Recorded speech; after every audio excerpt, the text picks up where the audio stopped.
இன்னைக்கு தலைமைச் செயலகத்துல முதலமைச்சருடைய அறையிலேயே ரீல்ஸ் எடுத்து போட்டுக்கிட்டு இருக்காங்க. தினமும் ஒரு பொய் செய்திகளை பரப்பிட்டு இருக்காங்க. சோஃபா மாடல் அரசு ஸ்டிக்கர் ஓட்டிக்கிட்டு இருக்கு. நாம் ஆட்சியை விட்டு வந்திருக்கலாம், ஆனா இன்னைக்கும் நம்முடைய ஆட்சியுடைய சாதனைகள் தான் தொடர்ந்துட்டு இருக்கு.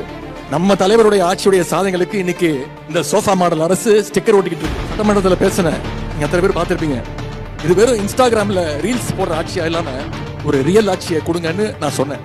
ஆனா இன்னைக்கு தலைமைச் செயலகத்துல முதலமைச்சருடைய அறையிலேயே ரீல்ஸ் எடுத்து போட்டுக்கிட்டு இருக்காங்க. அதுதான் இந்த ஆட்சியுடைய லட்சணம். இந்த ஆட்சி அமைஞ்சு இந்த நாள்ல குறைஞ்ச நாள்ல இன்னைக்கு தமிழ்நாட்டில் ஏராளமான குற்ற சம்பவங்கள் தினமா நடந்துட்டு இருக்கு. இந்த செய்திகள் எல்லாம் மறைக்க ஆளுங்கட்சியுடைய அந்த ஆன்லைன் மாஃபியா குரூப் தினமும் ஒரு பொய் செய்திகளை பரப்பிட்டு இருக்காங்க.